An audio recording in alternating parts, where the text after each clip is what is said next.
ابو ثمامہ ساعدی شہدائے کربلا اور حضرت امام علی علیہ السلام کے اصحاب میں سے تھے، نیز حضرت علی علیہ السلام کے ساتھ تمام جنگوں میں شرکت بھی کی۔ حضرت علی علیہ السلام کے بعد جب دنیا امیر شام کی طرف جا رہی تھی تو آپ نے امام حسن علیہ السلام کا ساتھ دیا۔ آپ کوفے میں علی علیہ السلام کے شیعہ معروف تھے، مورخین آپ کا شمار تابعین میں کرتے تھے۔ مسلم ابن عقیل کے کوفہ آنے پر ان سے مل گئے اور مسلم کی شہادت کے بعد کوفہ چھوڑ کر چلے گئے اور روز عاشورہ کربلا میں درجہ شہادت پر فائز ہوئے۔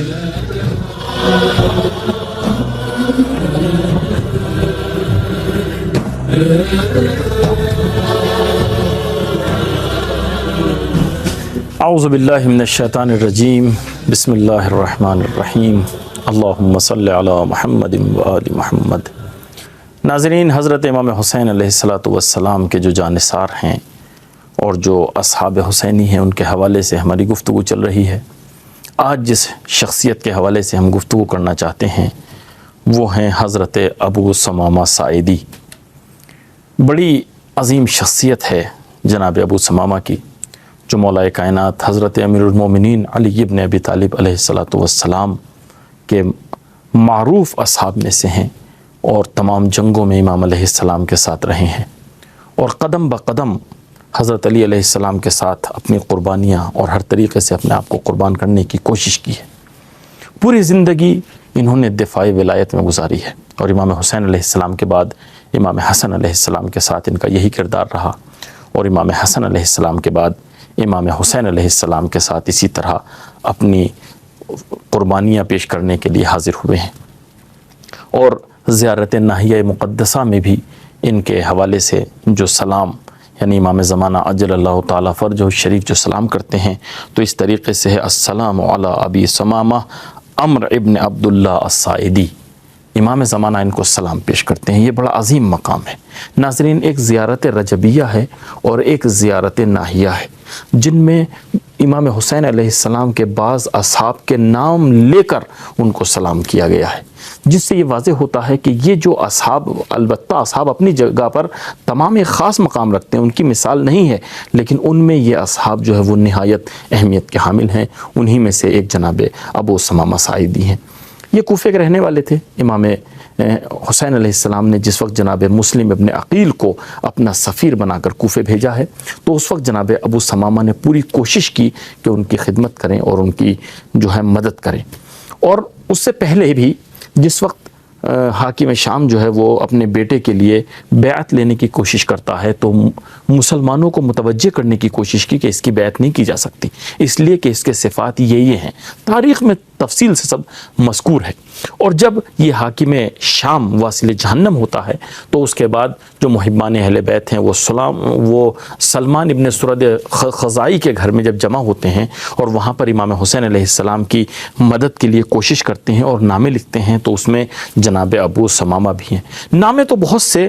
جو اہل کوفہ ہیں انہوں نے لکھے تھے، لیکن وفا کرنے کے لیے جو امام سے عہد کیا تھا اس کو پورا کرنے کے لیے چند ہی ایسے اصحاب ہیں کہ جو کوفے سے امام کی طرف آئے ہیں، ورنہ اکثر وہ ہیں کہ جو پسر سعد کے ساتھ چلے گئے اور جو ابن زیاد ہے اس کے لشکر میں ہیں اور امام حسین علیہ السلام کو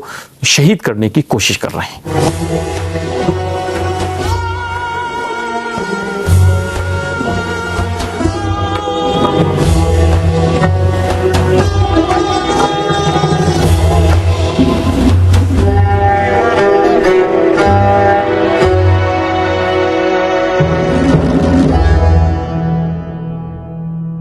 ناظرین، جناب ابو ثمامہ ساعدی کی زندگی میں بہت سے اس طرح کے واقعات ہیں کہ جن کو بیان کیا جا سکتا ہے، لیکن یہاں پر چونکہ وقت میں اتنی گنجائش نہیں ہے، مختصر طور پر میں صرف دو اہم واقعات کی طرف اشارہ کرنا چاہتا ہوں۔ ایک تو یہ کہ جس وقت امام حسین علیہ السلام کربلا میں وارد ہوئے ہیں، کربلا پہنچے ہیں، اور اس کے بعد جب پسر سعد کا لشکر آیا ہے تو ایک مرتبہ پسر سعد نے اپنے جو اس کے ساتھ تھے، اس کے لشکر والے تھے، ان سے کہا کہ تم میں ایسا کون ہے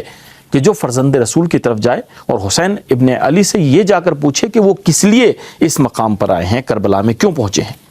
تو وہاں چونکہ اکثر ان میں اہل کوفہ تھے، وہ شرمندہ تھے کہ نہیں، ہم نے تو خط لکھ کر خود بلایا تھا۔ انہوں نے کہا کہ اے ابن سعد، ہمیں معاف رکھ، ہم یہ کام نہیں کر سکتے۔ غرض کہ ایک دشمن اہل بیت ایسا تھا، اس نے کہا کہ میں جاؤں گا، میں امام حسین سے جواب لے کر آتا ہوں۔ وہ آتا ہے اور آنے کے بعد جب امام سے ملنے کی کوشش کرتا ہے تو ابو ثمامہ وہاں پر موجود ہیں۔ ابو ثمامہ ایک مرتبہ امام سے کہتے ہیں مولا یہ خبیث ترین انسان ہے کہ جو آپ سے ملنا چاہتا ہے، اگر آپ اجازت دیں تو میں اس سے کچھ گفتگو کروں۔ امام نے کہا کہ ہاں ابو ثمامہ جاؤ۔ ابو ثمامہ جاتے ہیں اور جانے کے بعد اس سے کہتے ہیں تم کس لیے آئے ہو؟ تو وہ کہتا ہے کہ تم سے کوئی مطلب نہیں ہے، میں حسین سے ملنا چاہتا ہوں، مجھے پسر سعد نے بھیجا ہے۔ ابو ثمامہ کہتے ہیں کہ اگر امام حسین سے اور فرزند رسول سے ملنا چاہتے ہو جو تمہارے پاس تلوار ہے اسے تمہیں یہاں رکھنا ہوگا۔ اس نے کہا کہ میرے لیے بہت بڑی توہین ہے، میں اپنا ہتھیار تمہیں نہیں دے سکتا اور خلے صلاح ہو کر یعنی اپنے لباس چھوڑ کر میں نہیں جا سکتا۔ ابو ثمامہ کہتے ہیں پھر ہم تمہیں امام تک جانے نہیں دیں گے۔ غرض کہ وہ برا بھلا کہتا ہے اور واپس چلا جاتا ہے اور کہتا ہے کہ تم نے مجھے نہیں ملنے دیا۔ ایک یہ منظر ہے۔ دوسرا وہ منظر ہے کہ جب میدان کارزار گرم ہے، کربلا کے میدان میں، اور جو ہے جنگ ہو رہی ہے، تو امام حسین علیہ السلام کے پاس آتے ہیں اور آنے کے بعد امام سے کہتے ہیں ظہر کا وقت ہے، نماز ظہر کا۔ امام سے آنے کے بعد کہتے ہیں فرزند رسول اب کچھ دیر میں بلاوا آ جائے گا، دائی اجل کو لبیک کہنا ہے، ہمیں اپنی جان کو آپ کے اوپر قربان کرنا ہے، لیکن فرزند رسول ہماری خواہش یہ ہے کہ ہم یہ آخری نماز آپ کی اقتدا میں اور آپ کے پیچھے ادا کریں، آپ کے ساتھ ہم جماعت سے اس نماز کو پڑھنا چاہتے ہیں چونکہ ظہر کا وقت ہو چکا ہے۔ ایک مرتبہ فرزند رسول نے آسمان کی طرف دیکھا اور امام کہتے ہیں کہ ہاں تم نے نماز کو یاد رکھا، خدا تمہیں نماز قائم کرنے والوں میں شمار کرے۔ امام دعا دیتے ہیں اور اس کے بعد یہ نماز جو ہے قائم ہوتی ہے۔ بڑا اہم پیغام دیا ہے جناب ابو ثمامہ نے کہ جو حسینی ہیں ان کا مزاج یہ ہے۔ دیکھیے اگر امام میدان جنگ میں کہتے ہیں کہ رک جاؤ اور نماز کا وقت ہو گیا ہے، نماز ادا کر لو، تو کوئی بڑی بات نہیں تھی، دنیا کہہ سکتی تھی کہ امام وقت ہے، لیکن یہاں پر امام نہیں کہہ رہے ہیں بلکہ امام کا ایک غلام ہے، یعنی بتانا یہ چاہتے ہیں کہ یہ حسینیت کا مزاج ہے کہ جو نماز کو کسی عالم میں بھی فراموش نہیں کر سکتا، میدان جنگ میں بھی نماز سے وہ جدا نہیں ہو سکتے۔ امام علیہ السلام دعا دیتے ہیں اور اس کے بعد حبیب ابن مظاہر آگے آتے ہیں، آنے کے بعد کہتے ہیں مولا ان میں میرے کافی شاگرد ہیں، چونکہ وہ وہاں پہ معلم تھے کوفہ میں، کہا کہ میں ان سے کہتا ہوں کہ یہ نماز کے لیے ہمیں اجازت دیں۔ جناب حبیب ابن مظاہر نے آنے کے بعد کہا کہ رک جاؤ، فرزند رسول نماز ادا کرنا چاہتے ہیں۔ ایک مرتبہ ایک بدبخت کہتا ہے کہ فرزند رسول نماز پڑھنے سے کیا فائدہ، آپ کی نماز کون سی قبول ہونے والی ہے؟ حبیب ابن مظاہر ایک مرتبہ بلند ہوئے اور بلند ہونے کے بعد کہتے ہیں او بدبخت، او نابکار، تیری نماز قبول ہوگی اور فرزند رسول کی نماز قبول نہیں ہوگی۔ اور ایک مرتبہ رخ کر کے امام کی طرف کہتے ہیں مولا اب میں آپ کے جد امجد کے پیچھے نماز ادا کروں گا، مجھے اجازت دیجیے، اور تلوار لے کر آگے بڑھتے ہیں اور جنگ کرتے ہوئے جناب حبیب وہاں پر شہید ہو جاتے ہیں۔ اور اس کے بعد امام نماز قائم کرتے ہیں، نماز ہوتی ہے، جیسا کہ آپ نے سنا ہے کہ وہاں پر اصحاب حسینی آگے آتے ہیں، اور اسی کے بعد جناب ابو ثمامہ سائدی کی شہادت ہو جاتی ہے اور امام حسین علیہ السلام پر اپنی جان کو قربان کر دیتے ہیں۔